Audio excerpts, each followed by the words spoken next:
Hey guys, my name is Abhishek Maurya. Today I will discuss about joint. ठीक है. तो हम हमारे बॉडी में जॉइंट्स कितने प्रकार के होते हैं और उनका क्या इम्पोर्टेंस होता है, आज हम उसके बारे में हम डिस्कस करने वाले हैं. ठीक है. तो फर्स्ट ऑफ ऑल उसकी हम देख लेते हैं डिफिनीशन क्या कहती है. तो joint is a junction between two bone और मोर बोन और कार्टिलेज. मतलब कि हमारी बॉडी की बोन, जितनी भी बोन है, दो या दो से अधिक बोन आपस में मिलकर एक जंक्शन बनाती हैं और उस जंक्शन को हम जॉइंट बोलते हैं. और दूसरी पॉइंट क्या बोलते हैं इसका, it is also permit the body movement. मतलब कि ये हमारी बॉडी को, हमारी ये जॉइंट जो है हमारी बॉडी को मूवमेंट करने, चलने फिरने में ये हेल्पफुल होती है, ये सहायक करती है. ठीक है. अब इसके बाद हम देख लेते हैं इसका क्लासिफिकेशन क्या होते हैं, कि कितने टाइप्स के जॉइंट्स होते हैं. तो नंबर 1 देख लेते हैं, structural classification, functional classification, regional classification and articulating classification. अब जिसका कि वन बाय वन हम डिस्कस करेंगे. तो स्ट्रक्चर, फर्स्ट ऑफ ऑल हम स्ट्रक्चर क्लासिफिकेशन देखें. स्ट्रक्चरल क्लासिफिकेशन जो है बेस ऑन जॉइंट स्ट्रक्चर के बेस पे हम इसको क्लासिफाइड करेंगे. तो इसको हम डिस्कस करने वाले हैं.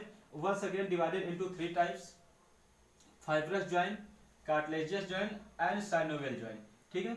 अब इसका वन बाय वन हम डिस्कस करने वाले हैं. तो फाइब्रस जॉइंट क्या होता है. फाइब्रस जॉइंट्स को जानने से पहले इसकी डिफिनीशन जान लेते हैं कि फाइब्रस जॉइंट होता क्या है. ऐसे जॉइंट जो हमारे फाइबर्स से मिलकर बने होते हैं उसको हम फाइब्रस जॉइंट बोलते हैं. अब उसमें से 3 टाइप्स के जॉइंट होते हैं. Number 1 suture joint, syndesmosis joint and gomphosis joint. ठीक है. अब स्विचर जॉइंट क्या होता है. स्विचर जॉइंट ऐसे जॉइंट होते हैं जो कि हमारे स्कल में पाए जाते हैं, सिर्फ और सिर्फ स्कल में ही पाए जाते हैं और कहीं पर ये ऐसे जॉइंट नहीं मिलते. ठीक है. और फिर उसके बाद स्विचर की, मतलब स्कल की प्रत्येक बोन जो स्विचर साइड की बोन होती है उस वो ऑस्टियोजेनिक सेल से, ऑस्टियोजेनिक लेयर से वो कवर रहती है. ठीक है. अब उसके बाद दूसरा देख लेते हैं सैंडमोसिस. सैंडमोसिस क्या होता है. ये फाइबर्स का एक ग्रुप होता है. फाइबर्स का एक ग्रुप होता है जो कि हमारे टिबिया एंड फिबुलर जॉइंट के इंफीरियर साइड में ये पाया जाता है. ठीक.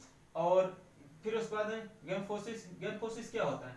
गैम्फोसिस भी एक दो बोन का आर्टिकुलेटिंग जंक्शन होता है, एक पिज एंड सॉकेट जंक्शन, जो कि हमारा टीथ एंड एल्बुलर बोन होता है, उसके बीच में जो जंक्शन बनता है उसको हम गम्फोसिस जंक्शन बोलते हैं. ठीक है. अब उसके बाद देख लेते हैं कार्टिलेज. फाइब्रस हो गया. अब इसके बाद देख लेते हैं कार्टिलेजियस जॉइंट क्या होता है. ऐसे जॉइंट जो हमारे कार्टिलेज से मिलकर बने होते हैं उसको हम कार्टिलेजियस जॉइंट बोलते हैं.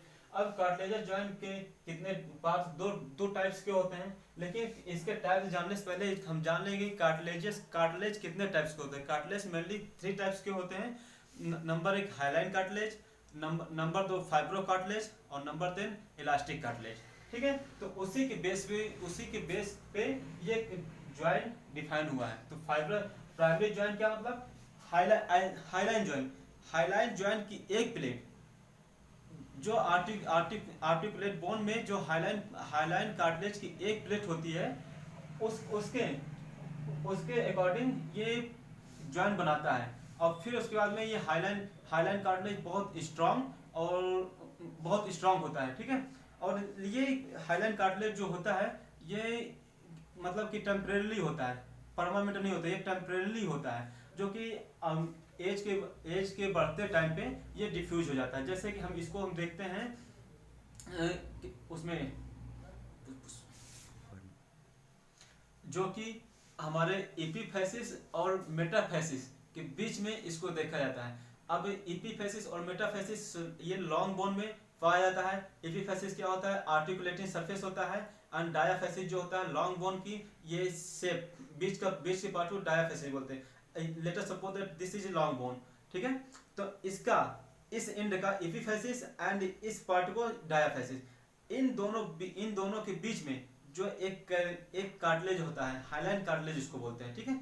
उसको हम यही हाइलाइन कार्टिलेज होता है. यही फिर आपस में जाके जब ये दोनों बोन एपिफेसिस एंड डायाफेसिस जब आपस में जो ग्रोथ करती हैं तो ये कार्टिलेज डिफ्यूज हो जाता है और वो कन्वर्ट हो जाता है बोन में. अब नंबर 2 देख लेते हैं सेकेंडरी कार्टिलेज. सेकेंडरी कार्टिलेज क्या होता है. सेकेंडरी कार्टिलेज मतलब हाइलाइन का कार्टिलेज, हाइलाइन का one layer of cartilage articulate पे ये कवर करके रखता है, लेकिन उसके बाद फाइब्रस जॉइंट, फाइब्रस कार्टिलेज का एक ग्रुप होता है। जैसे लेट अस सपोज दैट ये हाइलाइन कार्टिलेज का ये लेयर हो गया दोनों तरफ, एंड ये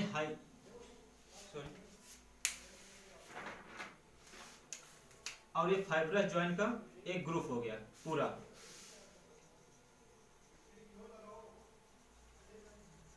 ये हाइलाइन कार्टिलेज का एक layer, this layer and this layer, hyaline cartilage and this group, this disc is ये फाइब्रस कार्टिलेज का एक डिस्क हो गया, ठीक है। तो इसको हम सेकेंडरी कार्टिलेज बोलते हैं, जो कि हमारे प्यूबिस बोन में पाया जाता है। इसका एग्जांपल हो गया। अब उसके बाद देख लें साइनोवियल जॉइंट। साइनोवियल जॉइंट वीबीएम होता है, मोस्ट इंपॉर्टेंट होता है। इसमें सारे जॉइंट्स में सिर्फ और सिर्फ साइनोवियल जॉइंट आपको पढ़ना, मेन साइनोवियल जॉइंट होता है। तो first of all synovial joint कैसे होता है? साइनोवियल जॉइंट ऐसे जॉइंट जो कि फ्रीली मूवमेंट करते हैं, इसमें फ्रीली मूवमेंट होता है, किसी डायरेक्शन में आप मूवमेंट कर सकते हैं। तो लेट अस सपोज, अब उसके बाद इसका क्लासिफिकेशन क्या है? तो फर्स्ट ऑफ ऑल इसका हम देख लेते हैं प्लेन जॉइंट। प्लेन जॉइंट मतलब क्या है? प्लेन जॉइंट ऐसे जॉइंट होते हैं जो कि इसके नाम से ही पता चला, प्लेन मतलब बिल्कुल इसका जो आर्टिकुलर सरफेस होता है एक बोन का और दूसरी बोन का, जहाँ पे आर्टिकुलर सरफेस होता है बिल्कुल प्लेन होता है, ठीक है। तो ऐसे बोन को, ऐसे जॉइंट को हम प्लेन जॉइंट बोलेंगे। और ये जॉइंट हमारे पाया जाते हैं इंटरकार्पल इंटरटार्सल में ये पाए जाते हैं, ठीक है। इसके एग्जांपल हो गए। अब फिर उसके बाद देख लेते हैं हिंज जॉइंट। नंबर 2 आता है हिंज जॉइंट। हिंज जॉइंट क्या होता है? Hinge joint pulley like structure, ठीक, जैसे this bone and this bone, pulley like structure. इसमें पुल्ली लाइक स्ट्रक्चर होता है, आर्टिकुलर सरफेस से आके इसके कार्टिलेज से बहुत मजबूती से, स्ट्रॉन्ग से ये फिर आर्टिकुलेट करते हैं, ठीक है। और फिर उसके बाद में इसका जो मूवमेंट करने का जो परमिट होती है, ये एक्सिस के अलोंग द एक्सिस के एक ही डायरेक्शन में इसको मूवमेंट करने का परमिशन होता है, ठीक है। तो जैसे हमारा एल्बो जॉइंट हो गया, ठीक, एंड एंकल जॉइंट हो गया, इसको हिंज जॉइंट में आता है। अब पाइवोट जॉइंट। पाइवोट जॉइंट क्या होता है? बॉनी पाइवोइड क्या होता है? पाइवोइड जॉइंट ये ऐसे जॉइंट होते हैं जो कि हमारे सेंट्रल बॉनी पाइवोइड और सराउंड होता है कि मतलब ऑस्टियो लिगामेंटस रिंग से ये सराउंड होता है। जैसे लेट अस सपोज दैट हमारा ये क्या कहते हैं, रेडियस एंड अल्नर का जॉइंट हो गया, ठीक है। दिस जॉइंट ये एक ही प्लेन में वर्टिकल एक्सिस में ये मूवमेंट कर रहा है, ठीक है। और रेडियस का हेड एंड अल्नर का रेडियल ट्यूबरोसिटी में जाके जहाँ पे आर्टिकुलेट हो रहे हैं, तो दोनों सेंट्रल बोनी पाइवोट में जहाँ पे ये आर्टिकुलेट हो रहे हैं, ठीक है, उसको हम पाइवोट जॉइंट बोलते हैं, ठीक। अब नंबर 4 पे आता है इलिप्सॉइड जॉइंट। इलिप्सॉइड जॉइंट क्या होता है? इलिप्सॉइड जॉइंट ऐसे जॉइंट होते हैं जिसमें कॉनकेव फीमेल सरफेस और कॉन्वेक्स मेल सरफेस आपस में आके एक दूसरे से फिट होते हैं, मतलब कि convex male surface and concave female surface fit होते हैं आपस में, फिट टू ईच अदर। वहां पे हम इलिप्सॉइड जॉइंट बोलते हैं, ठीक है। अब उसके बाद कॉन्डाइलर जॉइंट ऐसे जॉइंट होते हैं जैसे कि कॉन्डाइलर जॉइंट का भी आर्टिकुलर सरफेस जो होता है वो भी क्या कहते हैं, convex male surface and reciprocal concave female surface articulate जहां पे होते हैं, उसको हम कॉन्डाइलर जॉइंट बोलते हैं, ठीक है। ये कॉन्डाइलर जॉइंट और इलिप्सॉइड जॉइंट ये बाई एक्सियल होते हैं, ये बाई एक्सियल जॉइंट होते हैं। और क्या कहते हैं, इसका एग्जांपल हो जाएगा कॉन्डाइलर जॉइंट का एग्जांपल हो गया हमारा knee joint, most important joint इसका नी जॉइंट हो गया, ठीक है।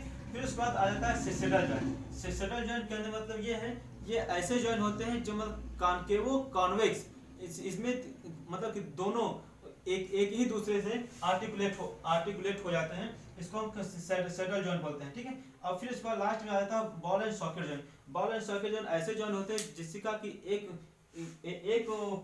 बोन का articular surface ball like structure and दूसरी का कफ लाइक स्ट्रक्चर आपस में जहां पे एक दूसरे से कवर कर रहे हैं उसको बॉल एंड सॉकेट जॉइंट बोलते हैं। ये मतलब ये मल्टी एक्सियल ये दोनों जॉइंट जो होते हैं मल्टी एक्सियल होते हैं। मल्टी एक्सियल मूवमेंट करते हैं। अब जैसे इसमें सरकम बॉल एंड सॉकेट के एग्जांपल जैसे हो गया हमारा शोल्डर जॉइंट, हिप जॉइंट, ठीक। अब उसके बाद देख लेते हैं कि फंक्शनल जॉइंट और functional classification degree of mobility के अकॉर्डिंग हम इसको क्लासिफाइड करेंगे। तो नंबर 1 पे आता है सैंथ्रोसिस का मतलब क्या है, मतलब इमूवेबल, जिसमें कोई मूवमेंट ही ना हो, ठीक है, उसको हम सैंथ्रोसिस बोलते हैं। और जैसे कि इसका एग्जांपल ये सामने फाइब्रस जॉइंट है, ठीक है। अब उसके बाद में आ जाता है एफेआर्थ्रोसिस, मतलब कि स्लाइटली मूवमेंट, जिसमें कि बिल्कुल माइनर सा मूवमेंट होता है, उसको हम स्लाइटली मूवमेंट बोलते हैं, जो कि हमारा कार्टिलेजियस मूवमेंट, इसका एग्जांपल कार्टिलेजियस मूवमेंट हो गया, ठीक है, कार्टिलेजियस जॉइंट हो गया। फिर उसके बाद में डायाथ्रोसिस का एग्जांपल, डायाथ्रोसिस मतलब कि फ्रीली मूवमेंट, इसमें फ्रीली मूवमेंट अभी इसको हम डिस्कस करें साइनोवियल जॉइंट में, तो इसका एग्जांपल साइनोवियल जॉइंट हो गया।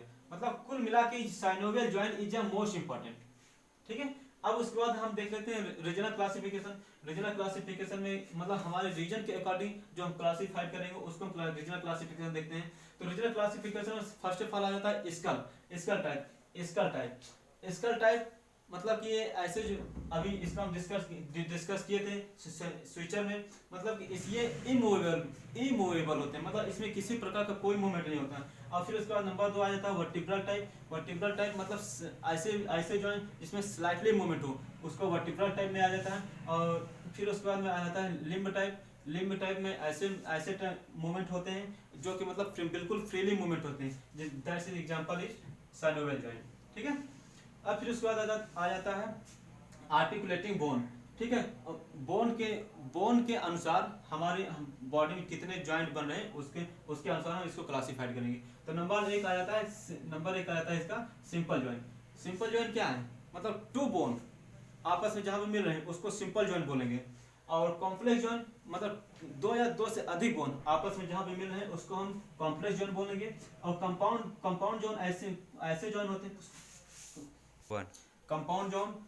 कंपाउंड जॉइंट ऐसे जॉइंट जो इंट्रा आर्टिकुलर डिस्क से डिवाइड होती है, ठीक है, उसको हम कंपाउंड जॉइंट बोलते हैं। इसका एग्जांपल हो गया स्टर्नोक्लेविकुलर जॉइंट, ठीक है। और नंबर 2 हो जाता है TMJ, temporomandibular joint. Thanks guys अभी वाचिंग दिस वीडियो। अगर आपको ये वीडियो अच्छी लगी हो तो प्लीज़ लाइक शेयर कमेंट करिएगा।